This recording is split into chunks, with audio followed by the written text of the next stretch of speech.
llegue a nuestros oídos, pase por nuestra mente, baje a nuestro corazón y llegue hasta lo más profundo de nuestro ser. Y que yo, Señor y Dios, entienda tu palabra y que entendiéndola yo salga y la ponga por obra, Señor. No quiero ser un oidor solamente, quiero ser un hacedor de tu palabra. Gracias, gracias por lo que me has dado. Gracias por permitirme estar un día más y escuchar tu palabra. En el nombre de Jesús, amén y amén. Den un aplauso al Rey. Qué bueno tenerles. Qué bueno tenerles aquí en la casa de Papá Dios. Tomen asiento, verles aquí entre semana. Es bien relevante.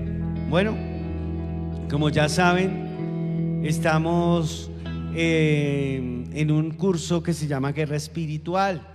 Y en este curso de Guerra Espiritual ya vamos en el episodio número 7. ¿Listo? Hemos hablado de lo que realmente importa en la guerra espiritual. Muchas veces cuando escuchamos guerra espiritual creemos que es cuando las personas gritan y se botan al piso y de pronto pueden tener alguna manifestación. Y eso puede ser, porque a veces pasa si alguien está poseído y pues obviamente la manifestación no va a ser la más bonita ni la más agradable. Pero guerra espiritual realmente va mucho más allá de eso, ¿cierto? O sea, no solamente el momento en que hay una liberación, porque sucede. Les comentaba en algún momento, dentro de las cosas más fuertes, atender el caso de una persona, de un hombre que estaba endemoniado allí con otros presos, aquí en el Resbalón. Y definitivamente es algo tremendo porque cogen mucha fuerza en una persona así.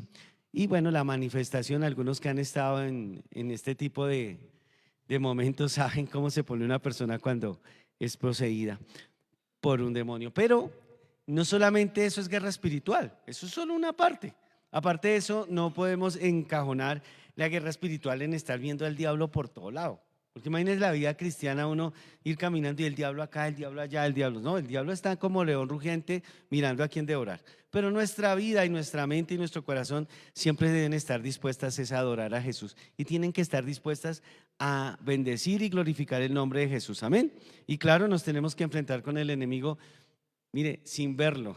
Obviamente no lo vemos todos los días, porque tenemos guerra, no tenemos guerra contra carne ni sangre, sino contra principados y potestades, contra los gobernadores de las tinieblas en las regiones celestiales. O sea que esto es una guerra real, que no lo veamos es otra cosa, pero que todos los días estamos en guerra. Entonces, ¿por qué se guerrea? La guerra está para que nosotros, las personas, los seres humanos no lleguen a Jesús, y para que los que ya llegan a Jesús se salgan de los caminos de Jesús. Prácticamente es como el objetivo principal, primario que tiene el enemigo en este ataque frontal contra la humanidad, porque esto no es contra solo los creyentes, quiero decirle, la guerra espiritual es contra el ser humano, ¿listo? Solo que unos creen y ya están a los pies del Señor y otros no creen y pues están sin la cobertura de Cristo. Pero es una guerra, quiero aclarar eso. En esta guerra espiritual entonces hemos visto muchas cosas ya en el transcurso de estos miércoles. Una fue quiénes somos en Cristo, debemos definir quiénes son en Cristo para entrar a la guerra espiritual. Número 2, aprendíamos que lo más importante es la salvación, que nada gana el hombre si gana el mundo y pierde su alma. Eso es lo más importante, la salvación. Aprendimos lo importante que es la oración, aprendimos lo importante que es el trabajo en equipo, la iglesia, en el tema de la guerra espiritual. Aprendíamos también qué es la santidad, porque si alguien no está en santidad, pues obviamente no va a poder pelear con las armas espirituales. ¿Listo?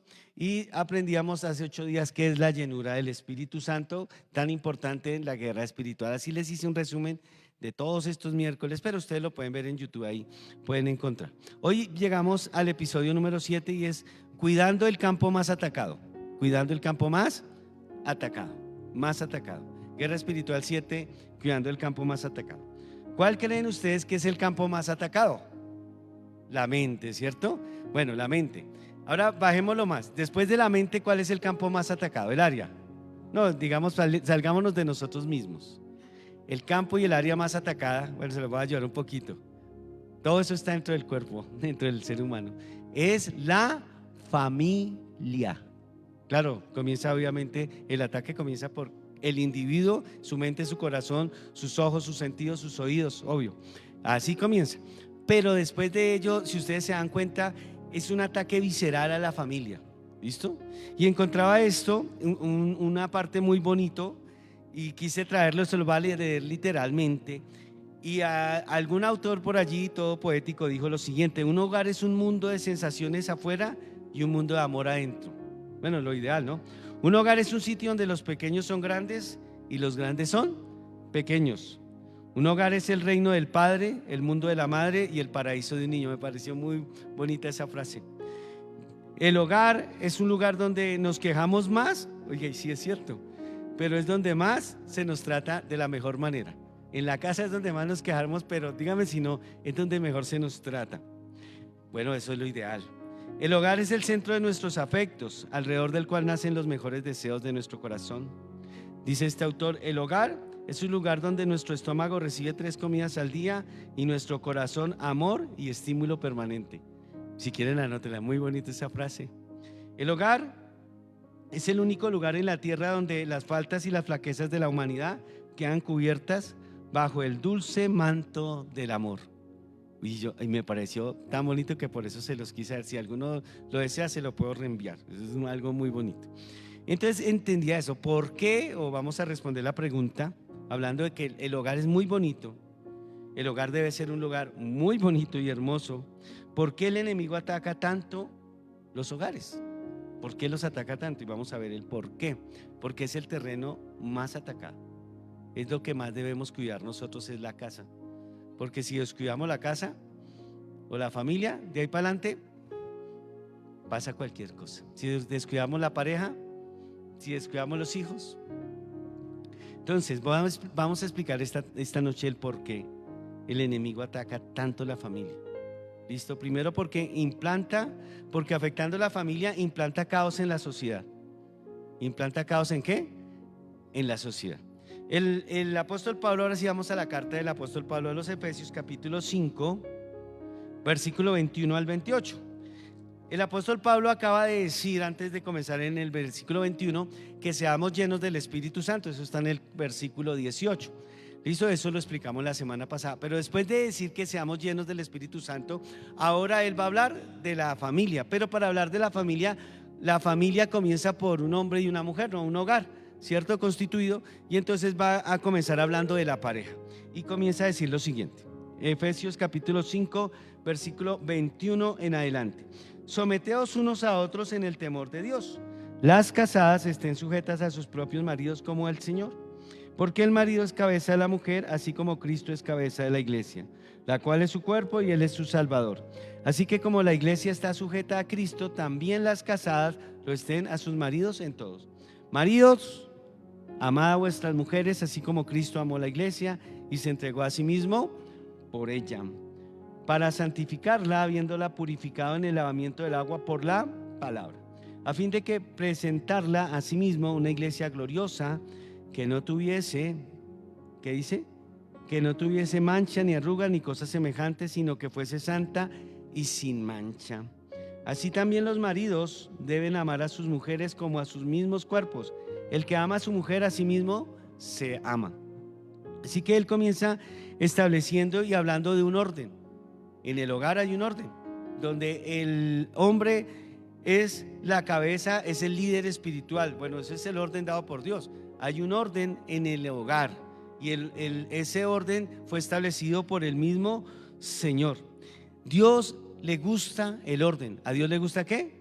El orden. De hecho, en 1 Corintios capítulo 14 versículo 33, hablando de la manifestación de los dones, ¿cierto? Cuando se hablan lenguas, cuando se profetiza, él dice: hágalo todo con decencia y con orden. O sea que si hay una manifestación del Espíritu que vamos a hablar en lengua, eso se hace con orden.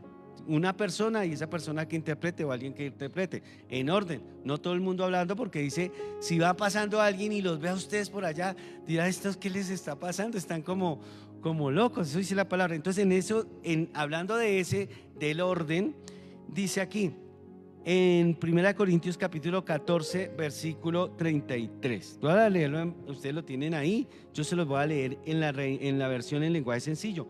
Porque a Dios no le gusta el desorden y el alboroto, sino la paz y el orden, como es costumbre en nuestras iglesias. Bueno, porque a Dios no le gusta el desorden, sino el alboroto, sino la paz y el orden. O sea que a Dios, ¿qué le gusta? El orden. Entonces, cuando comienza a hablar de una familia es porque a través de la familia Dios estableció un orden en la sociedad y todo lo establece en orden, de tal manera que en el principio de la creación dice lo siguiente. Dice en Génesis capítulo 1 versículo 2 y 3, dice que en el principio la tierra estaba ¿qué? Desordenada. ¿Cómo estaba la tierra? Desordenada, y a Dios le gusta es el orden, y vacía, y las tinieblas estaban sobre la faz del abismo, y el Espíritu de Dios se movía sobre la faz de las aguas. Así que como ve desordenado, dice, y dijo Dios sea la luz, y comienza a ordenar todo y crea el universo. ¿Listo? Ahí tenemos la creación, porque a Dios le gusta el orden. ¿Listo? Entonces, en la creación el Señor comienza a ordenar. Después Él llega y crea al ser humano, crea al hombre y a la mujer. Listo, los bendice, porque dice la Biblia que los bendijo Dios. Creó el hombre, al hombre y a la mujer, y los bendijo Dios. Y creó Dios a su imagen de Dios los creó, varón y hembra los creó. Dice el versículo 27 de Génesis 1:27. Y los bendijo Dios. ¿Qué hizo Dios? Los bendijo, los creó y los bendijo. Después de que los crea, estamos en la creación y ya vamos aislando un poquito más delgadito todo. Entonces, después de que los crea, les da órdenes y les da mandamientos. El primer mandamiento que les dice por allá es que del árbol de la ciencia del bien y del mal no podían ¿qué? Comer, ¿cierto? Génesis 2, 16, 17. Más del árbol pueden comer de todo fruto, más del árbol de la ciencia del bien y del mal no podéis comer, porque el día en que coméis de ese árbol ciertamente moriréis. Ya lo hemos explicado, el árbol de la ciencia del bien y del mal no es un fruto como tal físico que podamos decir nosotros, siempre hemos dicho, no es una manzana, ni una pera, ni nada. El árbol de la ciencia del bien y del mal representa que Dios quería decirle al hombre que estaba bien y que estaba mal. O sea, el que tuviera la decisión de decirle al ser humano que estaba bien y que estaba mal era Dios. Pero entonces en el asunto ahí del jardín del Edén, cuando el Señor los crea, los bendice, les da órdenes, ¿listo? Se aparece ¿quién? Se aparece la serpiente. Y estamos hablando de guerra espiritual. ¿Y qué hace la serpiente? Viene a desordenarse de matrimonio. ¿Cómo lo desordena? Desordenando su vida espiritual. Porque cuando se desordena la vida espiritual de alguien, créame, eso se desordena por algún lado. Mire lo que dice en Génesis capítulo 3. Pero la serpiente era más astuta que todos los animales del campo que Jehová Dios había hecho, la cual dijo a la mujer: con que Dios os ha dicho, no comáis de todo árbol del huerto. Y la mujer respondió a la serpiente: del fruto de los árboles del huerto podemos comer. Versículo 3: pero del fruto del árbol que está en medio del huerto, dijo Dios, no comeréis de él, ni le tocaréis para que no muráis. Entonces la serpiente dijo a la mujer: no moriréis. ¿Qué dijo Dios? Iban a morir. ¿Qué les dice la serpiente? ¿Qué? ¿Qué tan exagerado Dios? ¿Qué? Eso no va a pasar. Eso no les va a pasar. Sino que sabe Dios que el día que comieres de él serán abiertas vuestros ojos y seréis como Dios, sabiendo el bien y el mal. ¿Qué les está diciendo aquí el enemigo? Ahora ustedes pueden decir que está bien y que está mal. Dios quería ser el que tenía la potestad de decirles que estaba bien y que estaba mal. Eso es el árbol del conocimiento del bien y del mal. Y dice que vio la mujer que era bueno para comer y que era agradable a los ojos y árbol codiciable para alcanzar la sabiduría. Y tomó su fruto y comió, y dio también a su marido, el cual comió así como ella. Y entra el desorden a esta familia. Ya después los encuentran ustedes en el jardín del Edén escondiéndose de Dios. Porque cuando alguien desordena su vida espiritual, en lugar de buscar de Dios, no sé por qué pasa, pero lo primero que hace, no, ya no voy a orar. No, ¿para qué? No me siento bien. No, o sea, no oro, no, ni lee la Biblia menos. ¿sí? Congregarme menos. Entonces se comienza a desordenar toda la vida espiritual y esa familia comienza a sufrir cosas que antes no sufría. Y el Señor viene y los llama al orden y tal, y entonces les dice que iba a sufrir la mujer en los dolores de parto, pero le dice, pero usted, hombre, también le va a tocar sudarla para traer el alimento a su casa. ¿Listo? Ya antes no había eso. Antes no estaba establecido, pero ahora entró el desorden a esa casa, a esa familia, porque entró las tinieblas. Después de eso vienen los hijos. Génesis 4:8. Y vemos entonces a los dos chicos de ellos, que el mayor, ¿viste? Y dijo Caín a su hermano Abel, salgamos al campo, y aconteció que estando ellos en el campo, Caín se levantó contra su hermano Abel y lo mató. Tragedia en esa casa. Se puede imaginar. Y Caín pues es desterrado de su casa, del lado de sus padres, y Abel pues muerto. ¿Te imaginas esa tragedia? ¿Dónde comenzó toda esa tragedia? Cuando entró el desorden, cuando se olvidó lo espiritual. ¿Por qué? Porque el enemigo sabe que si logra desordenar lo espiritual en una familia, ya tiene ganado mucho terreno. Yo encontraba esto, no lo digo yo, lo encontré de una universidad muy prestigiosa del país, pero pues eso no es solamente ellos, es algo que lo tomaron de hace muchos años, no sé quién lo diría, pero es cierto. Dice, la familia es el eje central y núcleo primario de la sociedad, y lo está diciendo no una persona cristiana, lo está diciendo es una persona, sí, que tal vez no conoce al Señor, pero que entiende que la familia, la sociedad entiende que la familia es el eje central y núcleo primario de la sociedad. ¿Por qué estamos pasando lo que estamos pasando en la sociedad? Porque todo se está volviendo peor y cada vez es más desordenado, y cada vez es más confusión, y cada vez es más caos, y cada vez crece más la delincuencia, y cada vez crece más la drogadicción, y cada vez crece, todo lo malo crece. ¿Por qué? Porque la familia se ha desordenado, porque ya la familia no es lo más importante para la sociedad. Si ustedes se dan cuenta, nuestros estados, y lo hablo a nivel general, la mayoría, yo creo que el 99.9% de los estados en el mundo sacan campañas para todo, menos para proteger lo más importante, que es la familia. Pues yo ni mi país no he dicho, mire, esposo, compórtese bien en su hogar. Campaña del Estado colombiano, nunca. Yo no sé si ustedes sí lo han visto. Mire, sea respetuoso con su esposa. Mire, esposa, sea respetuosa con, o sea, principios. Yo no veo eso. Eso no se ve. ¿Por qué? Porque para la sociedad no es relevante la familia. Y como no es relevante la familia, por eso vemos caos. La familia como la instituyó el Señor, es un hombre y una mujer en un pacto matrimonial. Entonces, cuando nosotros vemos esto, no nos debe extrañar que esta sociedad anda como anda, desordenada y vacía. Volvimos a Génesis 1:2. Estamos desordenados y vacíos. Y ese es el caldo de cultivo donde el enemigo se mueve. Por eso es que cuando hablamos de guerra espiritual, nosotros tenemos que saber como creyentes que lo más importante es la familia, de acuerdo al modelo bíblico que está establecido en la palabra, un hombre y una mujer en ese pacto para con Dios. Así que cuando nosotros vemos esto, vamos a encontrar que nosotros debemos siempre luchar por la familia a la manera de Dios, porque como la familia no está a la manera de Dios, es que entendemos que las sociedades cada día avanzan en tecnología, pero retroceden en moral. ¿No se han dado cuenta? Y cosas rarísimas, uno ve cosas que aprueban cosas rarísimas en contra del bienestar de nosotros, los que vivimos en una sociedad, en todo sentido. ¿Por qué?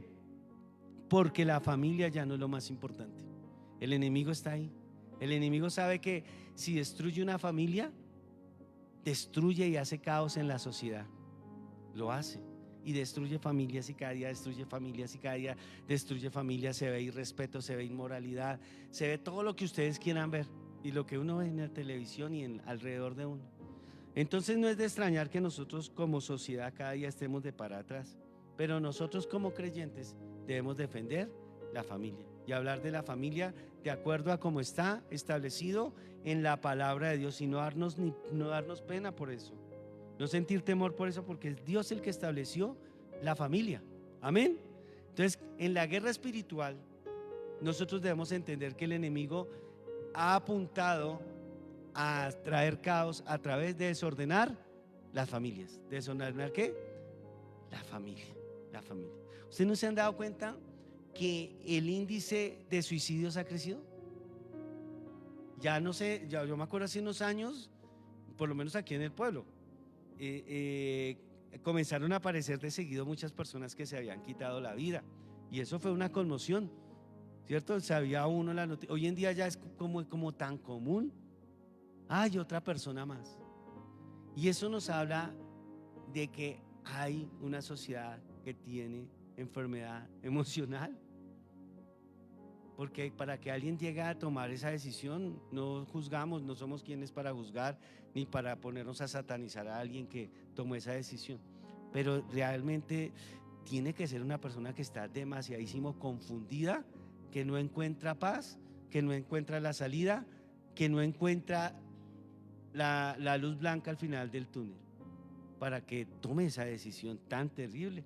Entonces uno se da cuenta, mis hermanos, que lo que dice la palabra del Señor hablando de la familia es que Dios a través de la familia estableció un orden, y cuando el enemigo viene y mete las manos ahí, todo lo vuelve desorden, caos.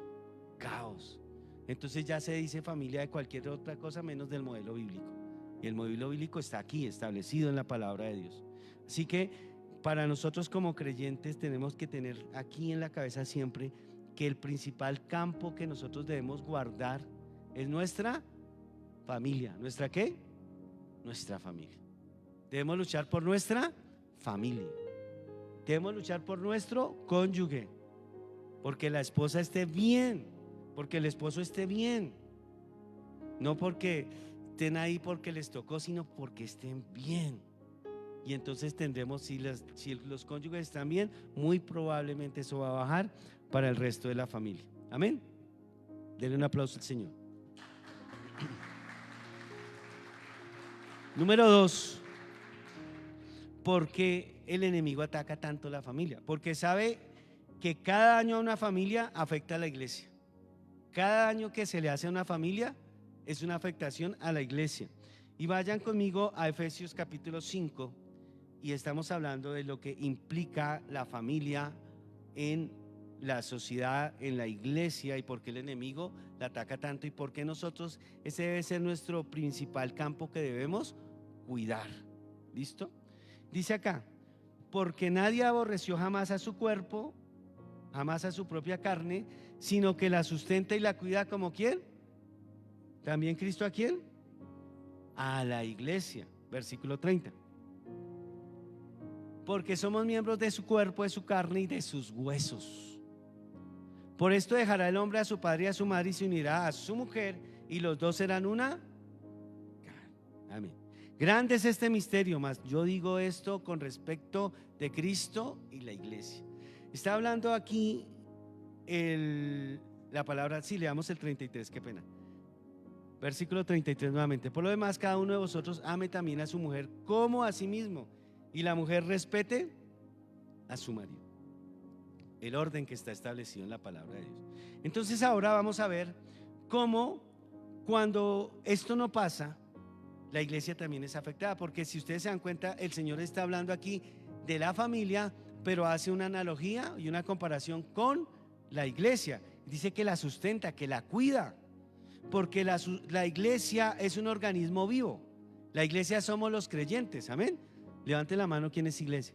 El que cree en Cristo es iglesia. Entonces, cuando creemos en Cristo, estamos hablando de que la iglesia es un organismo vivo, y como organismo vivo, cada cosa que pase para un miembro le va a afectar a los demás. Por ejemplo, me sacan un examen, ¿no? Entonces se dan cuenta que hay un problema en triglicéridos y colesterol. Entonces, si hay un problema en triglicéridos y colesterol, lo más probable es que haya un problema ¿en dónde? En el corazón. ¿Listo? Entonces, como los triglicéridos estaban por allá en los 600, ¡pum!, se quema una parte del corazón. Dice, pero si eso qué tiene que ver, qué relación tiene, porque todo lo que me pase en una parte de mi cuerpo me va a afectar a otra, ¿no? ¿Es lo que pasa? ¿No se han machacado una uñita? ¿Y no les duele todo el cuerpo? ¿Cuántos se han machacado una uña? ¿Cuántos se han pegado en la canilla? Esta semana me pasó también. Me pegué un canillazo, pero un canillazo de esos que uno no se pega solo, sino que se raspa. Oiga, fue tan duro que yo a mis 50, casi 54, se me lagrimió el ojito. Y yo dije, Señor, y eso me dolía hasta la punta de aquí. Yo, ay, Dios. Porque mi cuerpo está relacionado cada parte con otra parte. La Biblia dice que la iglesia es el cuerpo de Cristo y lo que pase con un miembro va a afectar a todo el cuerpo. Ahora, no va a acabar con la iglesia, ¿no? Porque nada podrá acabar con la iglesia, porque la Biblia dice en Mateo 16, 18 que las puertas del Hades no prevalecerán en contra de la iglesia. Las puertas del Hades no prevalecerán en contra, pero sí hacen daño. ¿Por qué? Porque cuando un miembro está sufriendo, todos nos dolemos con él. Primera de Corintios capítulo 12 versículo 26. De manera que si un miembro padece, todos los miembros se duelen con él, y si un miembro recibe honra, todos los miembros se gozan con él se gozan. Entonces no es una solidaridad solamente que diga, ay sí, a mí me da tristeza que tú estés pasando por eso. No, es porque como somos un cuerpo nos va a afectar, ¿sí? Y es increíble porque el enemigo odia la familia, de acuerdo al modelo bíblico, y el enemigo odia el otro amor de Jesús. ¿Sabe cuál es el otro amor de Jesús? La iglesia, porque él dice que la iglesia es la amada de Jesús. Entonces, atacando la familia, va de una u otra manera a atacar la iglesia del Señor. Entonces piénselo así: alguien está pasando por un momento difícil en la familia. El solo hecho de pasar eso no va a tener un servicio de la misma manera, porque pues no es que uno pueda, ¿cierto?, decir, no, me va a quitar este ropaje, no, porque está atravesando por cosas difíciles, y entonces como le está doliendo en su vida emocional, pues obviamente su servicio se va a ver afectado. Eso es la parte de que ha recibido el dolor. Pero ¿qué de la parte que de pronto ha ocasionado el dolor al cónyuge o a los hijos? Pues tarde que temprano esa persona primero se va a manifestar, y esa persona casi que solita se va a salir del servicio. Si prestaba un servicio, ya no va a prestar el servicio, bien sea porque supimos y obviamente lo pusimos en disciplina, o la pusimos en disciplina no por castigo. Es que la disciplina de la iglesia no es un castigo, es para ayudarle a que entienda la persona que lo primero tiene que estar bien resguardado, que es su casa, que es su familia, que es su hogar. ¿Sí es claro? Eso es la disciplina, no un castigo, es para ayudar. Pero la persona que no quiera reconocer su error, por lo general termina saliéndose incluso de la iglesia y termina saliéndose de los caminos del Señor. Y de una u otra manera eso afecta a la iglesia también, porque es una persona que estaba con nosotros, o son unas personas que estaban con nosotros, y el dolor de ver a esa persona en el mundo, porque nosotros no nos alegramos porque alguien se va para el mundo. Yo entiendo cómo puede haber algún ministro que diga, eso lo va a mandar para el infierno. Pues, o sea, no sé para quién le trabaja ese ministro, a quién trabaja. No, nosotros tenemos que orar y trabajar es para el reino de los cielos, y que las personas estén conectadas con el Señor. Amén. Entonces, cuando eso pasa, la familia es afectada, la iglesia es afectada. Ahora, si alguien de pronto ha cometido un error y recapacita, pues va y le pide perdón al Señor, y va y habla con la familia, y la familia entonces se va a dar cuenta de que esa persona se arrepintió, y se va a dar cuenta de que esa persona va a volver a encaminar bien sus caminos, y va a quitar ese dolor que trajo a la esposa o al esposo o a los hijos, dependiendo de quien haya cometido el daño. Entonces el enemigo sabe muy bien que si ataca a una familia de una u otra manera, también está haciéndole daño a la comunidad, a la iglesia. Eso no solamente pasa en el creyente de la iglesia. No sé si ustedes se han dado cuenta, y más con esta era de las comunicaciones, que, por ejemplo, una persona o pasa algo en un lado y ya se sabe a nivel mundial. Entonces, cuando un pastor, sobre todo nosotros los pastores, si un pastor cae en descrédito porque se le dio por abandonar su pacto, ¿cierto? ¿Qué es lo primero que pasa? Que eso va a salir en las redes. ¿Por qué? Porque engañó a la esposa. Y entonces, ¿qué va a pasar con la iglesia? La iglesia cae ¿en qué? En descrédito. Porque ¿qué van a decir la gente que no conoce al Señor? ¿Qué dicen? Mire, ahí está, mire, ahí salió ese hombre, mire, ese que no sé qué, ese que se paraba en el púlpito, o esa mujer, y ahora mire, en las que cayó. Mire, es todo igual, ¿para qué voy? ¿Yo para qué voy? Entonces tú llegas como buen creyente y le dices: oye, te invito a la iglesia, vamos a escuchar la palabra. Usted no vio la noticia, ¿para qué? Oye, yo he visto que tu familia está como así pasando momentos difíciles. Si quieres vamos y allí te presento al ministro que de pronto te puede ayudar. ¿Y qué va a decir esa persona que escuchó esa noticia? ¿Pero para qué? Porque la iglesia ha caído en descrédito. Entonces el enemigo cumple su objetivo cuando una familia o un hombre no hace su papel. Ahora, no solamente es hacer ese papel, sino que la palabra del Señor nos enseña que nosotros, los padres, tenemos que dar ejemplo. ¿A quién? A los hijos. Y cuando no hacemos eso, pues obviamente estamos afectando a los hijos. Pero no solamente es cuando se engaña, sino cuando el hombre no cumple con su deber conyugal, o cuando el hombre no cumple con su deber como sacerdote. Porque el hombre es el que tiene que llamar a la familia. Y la Biblia nos dice, cuando el Señor le presentaron a los niños, ¿qué dijo el Señor? Dejar que los niños vengan a mí y no se lo impidáis, porque de los tales es el reino de los cielos. Y cuando una persona no hace su función como creyente, está incumpliéndole a Dios. Cuando un hombre no hace lo que Dios le mandó a hacer en su casa, en el nivel espiritual, le está incumpliendo a Dios. Cuando no coge la Biblia y le dice: familia, vengan para acá, vamos a leer la Biblia. Familia, venga, vamos a orar. Entonces él mismo está haciendo piedra de tropiezo para que sus propios hijos digan: pues si mi papá no lo hace, pues no es importante para él, entonces no es importante para mí. Cuando son pequeños, los hijos lo imitan a uno. Ya son grandes, ya uno obligarlos es otra cosa. Pero cuando son pequeños, uno los va guiando. Así que si ese es tu caso, si te tocó a ti, mujer, haz tú la labor, pero no dejes que se apague la luz del evangelio en tu casa. Si te tocó a ti solo, varón, no dejes que se apague la luz del evangelio en tu casa. Sé tú el sacerdote, mujer, si te tocó. Y tú, hermano, si no tienes el apoyo de tu esposa, no importa, siéntate tú y sé ese sacerdote que Dios está demandando, porque así protegemos la familia. Amén. Amén. Número 3. Porque con su ataque el enemigo hace una herida casi mortal a los hijos. Miren lo que pasa. Dice, prosiguiendo, Efesios capítulo 6, versículo del 1 en adelante, dice: hijos, obedeced al Señor vuestros padres, porque esto es justo. Honra a tu padre, que es el primer mandamiento con promesa, para que te vaya bien y seas de larga vida sobre la tierra.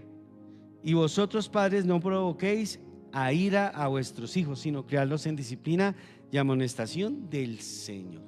Escuchaba por ahí que cierto hombre muy espiritual, muy buen creyente, dijo: esta es la ocasión especial, leyendo Efesios, que mis hijos la lean.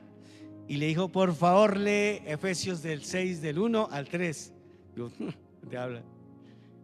Y los chinos la leyeron, pues como los chinos son así de hábiles, dijeron: esto lo teníamos que leer y tú ya leíste el versículo 4. Bueno, aparte de esto, es que cuando nosotros vemos el apóstol Pablo, después de hablar de la pareja, del orden en la sociedad que lo establece en la familia el Señor, después de hablar de la pareja como tal y cómo va relacionada con la iglesia, la familia, después va a hablar a los hijos o de los hijos, de lo importantes que son los hijos para el Señor. Entonces vemos cómo cuando los hijos no son disciplinados, y no estamos hablando de castigarlos, sino cuando no se les corrige, no se les enseña, perdón, a conocer del Señor, entonces esos hijos no van a crecer en la amonestación y disciplina que Dios está demandando. Pero más terrible es cuando esos hijos tienen que ver cómo uno de los cónyuges rompe el pacto matrimonial. Y eso duele el corazón de un hijo. Cuando el cónyuge, no, bien sea él o ella, rompen el pacto matrimonial, eso va directamente al corazón de los hijos, directamente proporcional. Y ahí sí no hablamos solamente del hijo que tiene 5 años, 6 años. Los hijos pueden tener 20, 30 años, pero si siempre vieron a su papá y a su mamá y en un momento a otro alguno de los dos se le dio por deshonrar su pacto, eso va a afectar el corazón. Entonces el enemigo sabe que atacando la familia ataca las generaciones postreras, las generaciones que vienen después de nosotros.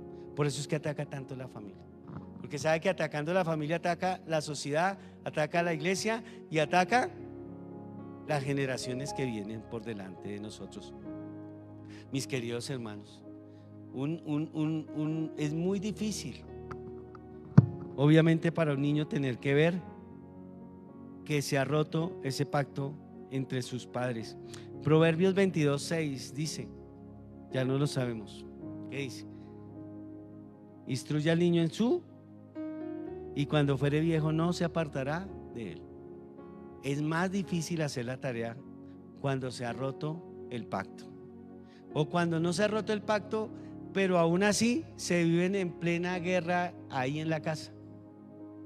Porque hay personas que listo, no han roto el pacto, pero es un infierno chiquitico en la casa, porque no quieren ceder su carácter al Señor, porque no quieren doblegar su carácter al Señor. Y no se trata de que las personas se separen, no, se trata de que su carácter sea doblegado ante la presencia del Señor. Amén. ¿Por qué? Porque cuando no es así, se afectan las futuras generaciones. Por eso es que el enemigo está ahí. Miren, y en las peleas conyugales siempre está diciendo, es usted, otra vez, no se deje. Otra vez usted le toca, porque yo siempre tengo que ser el que busco hablar. Yo siempre hay un cónyuge que busca más al otro. Yo los digo no por nadie en particular.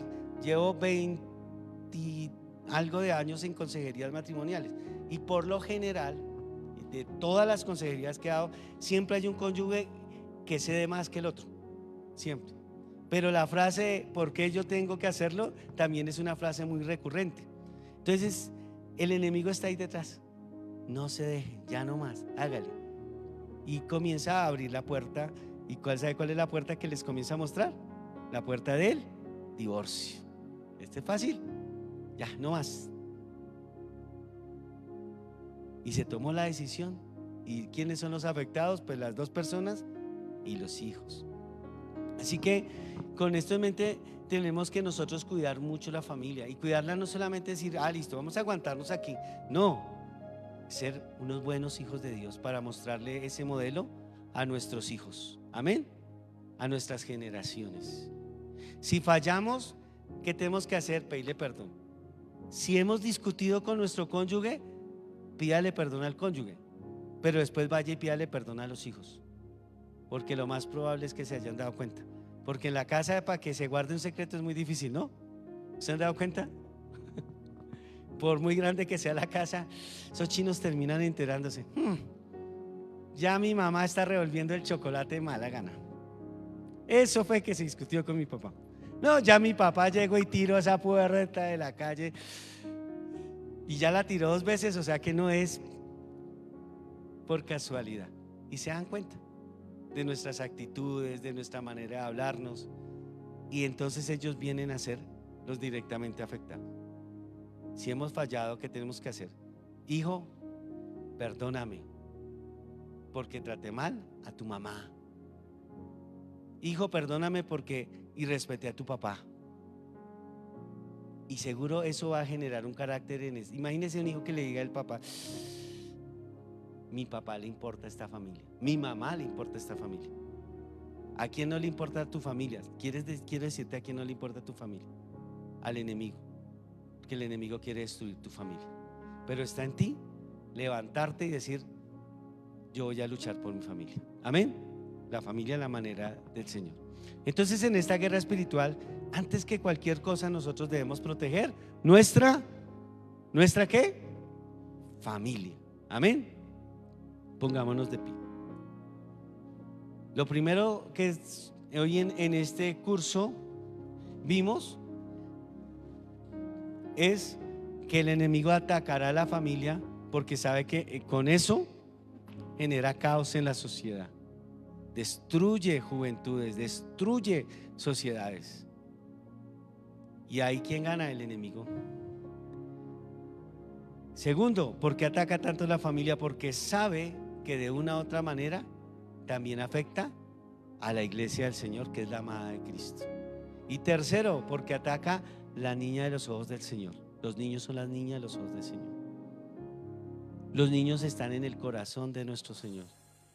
Y cuando un papá y una mamá no hacen su tarea sacerdotal, entonces esos hijos van a ser afectados.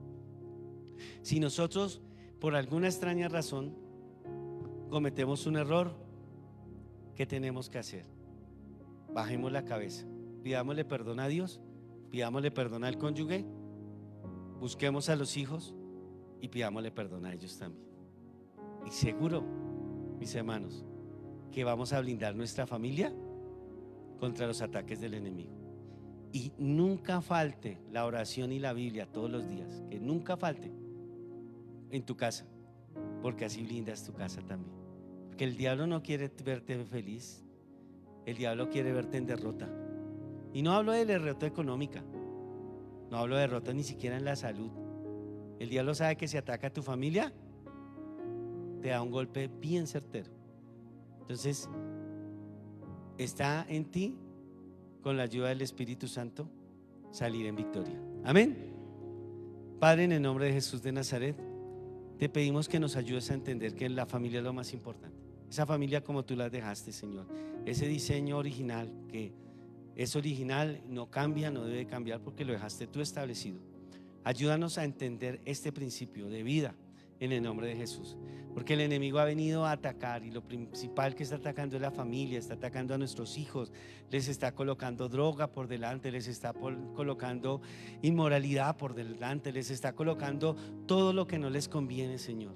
Y nosotros necesitamos de ti para poder estar firmes y poderles ayudar para que no cedan ante eso, Señor, ante nada de lo malo que se les está ofreciendo. Ayúdanos a entender esa gran responsabilidad que tenemos como padres. Si alguno ha fallado, dígale ahí: Señor, perdóname.